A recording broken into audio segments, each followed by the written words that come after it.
Welcome to this explainer. Today we're diving straight into a massive, highly discussed Goldman Sachs report to figure out exactly how artificial intelligence is going to shake up the global workforce. I mean, it's almost impossible to check the news without seeing completely conflicting stories. You've got utopian promises of endless productivity on one side and these bleak, doomsday warnings of massive job displacement on the other. So let's cut through the noise together and see what the economic data actually reveals about your job, your industry, and the future of work. So, here's our roadmap for today. We'll hit the AI job panic, break down frictional unemployment, look at history's lesson on tech, ask if AI is stealing jobs right now, and finally, look at exactly who is at risk. All right, Section 1, the AI job panic. Let's separate the flashy headlines from economic reality. You've definitely seen the headlines, right? We have absolutely seen a huge pickup in AI adoption across the corporate world. And yeah, we're seeing all these press releases from major tech companies announcing layoffs, while in the exact same breath boasting about massive new investments in artificial intelligence. So honestly, it is completely understandable why there's this widespread, palpable fear right now of human workers just being totally replaced by algorithms. But right out of the gate, check out this perspective from Goldman Sachs economists Joseph Briggs and Sarah Dong.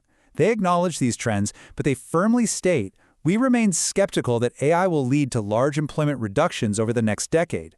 They're looking closely at the macroeconomic models, and despite the panic you might feel reading the news, their baseline assumption simply doesn't point to some massive structural collapse of human employment. So, what's really going on? That brings us to Section 2, understanding frictional unemployment. This is all about short-term pain for long-term gain. Okay, look at this massive 15% number jumping out from the data.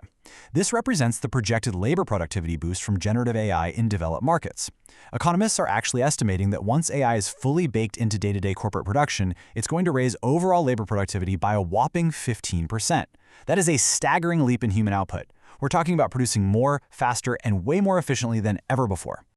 Now hold that massive 15% productivity boost in your head and compare it to this. Unemployment is estimated to temporarily rise by only half a percentage point during the AI transition. To put that into perspective, usually, every 1 percentage point gain in tech-driven productivity leads to a 0.3 percentage point bump in the jobless rate. So yeah, a half-point rise above the normal trend is something real workers will absolutely feel, but it is a far cry from the apocalyptic robot takeover scenario the media loves to paint. This brings us to an absolutely crucial concept, frictional unemployment.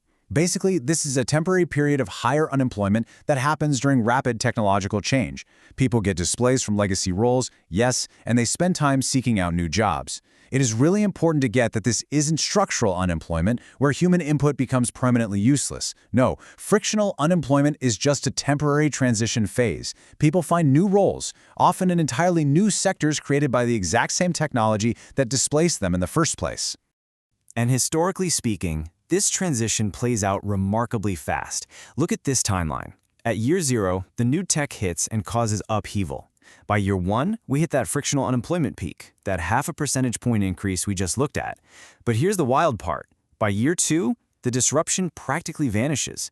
The economy adapts, overall output goes up, demand boosts, and those displaced workers find themselves settling into completely new, evolving roles. Which leads us perfectly into Section 3, history's lesson on tech, and why past disruptions didn't end human labor. The Goldman Sachs report bluntly points out something we all really need to remember. Predicting the end of human labor due to technology has a historically terrible track record. We have absolutely panicked over this before. From the mechanical loom back in the Industrial Revolution to the dawn of the internet, forecasters swear up and down that the machines are coming for all our jobs. And every single time, those crystal balls have been fundamentally broken. Just look at this donut chart. This is a staggering statistic. 60% of U.S. workers today are doing jobs that literally did not exist in 1940. It's incredible. It proves that technology ultimately creates new demand.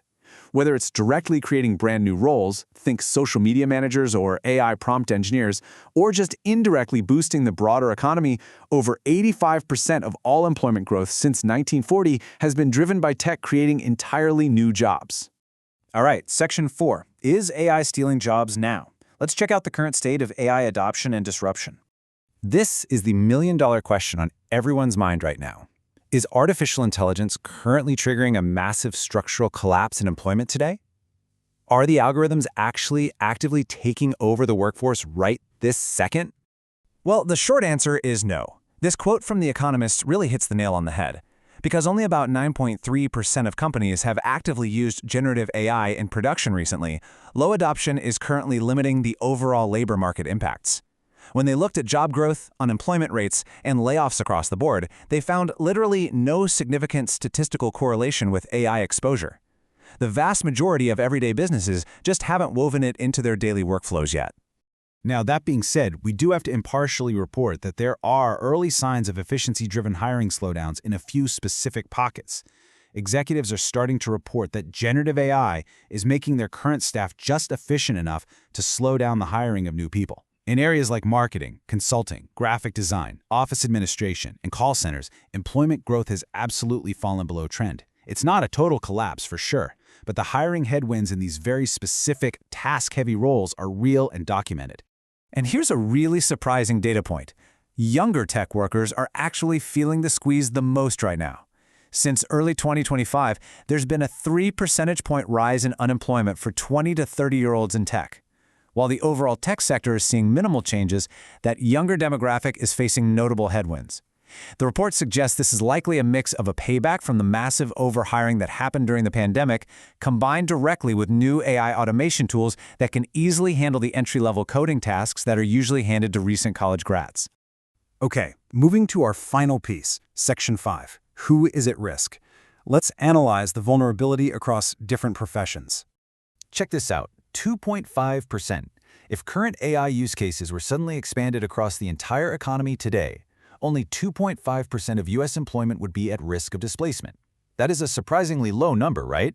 What it tells us is that the actual capabilities of AI right now, what it can reliably do today, remain pretty narrow. It's incredibly good at specific, language-based or repetitive tasks, but it is nowhere near capable of replacing the complex, multidisciplinary work that makes up the bulk of the global economy. But what about the future? Well, even in a scenario where AI is widely adopted and deeply integrated over time, the baseline estimate for total job displacement is a modest 6 to 7%. Now, just to be completely transparent, the researchers do note that depending on how aggressive you assume adoption will be, that number could theoretically swing anywhere from 3 to 14%. But their baseline, most likely scenario, just 6 to 7%. That is a far cry from the massive 50% displacement figures you sometimes see tossed around online. So where does that 6 to 7% actually come from? This table shows a stark contrast. Highly repetitive roles are sitting in the highest risk category. Think computer programmers, accountants, customer service reps, and telemarketers. These are jobs with high task repetitiousness where the consequences of AI errors are increasingly manageable. On the flip side, looking at the least risk column, we see roles requiring intense human judgment, physical presence, or deep interpersonal connection. Air traffic controllers, radiologists, pharmacists, the clergy. These are areas where AI essentially has zero footprint right now. Ultimately, as Briggs and Dong note here, until the entire AI adoption cycle has fully played out, the potential labor market disruption will simply remain an open question. They really caution that it's still super early days. The true impact on global employment isn't just going to be dictated by what the AI software can theoretically do. It's going to be dictated by how human business leaders actually choose to use it. Are they going to use it purely to cut costs? Or are they going to use it to supercharge their existing human workforce to achieve completely new things? So I want to leave you with this provocative thought to consider.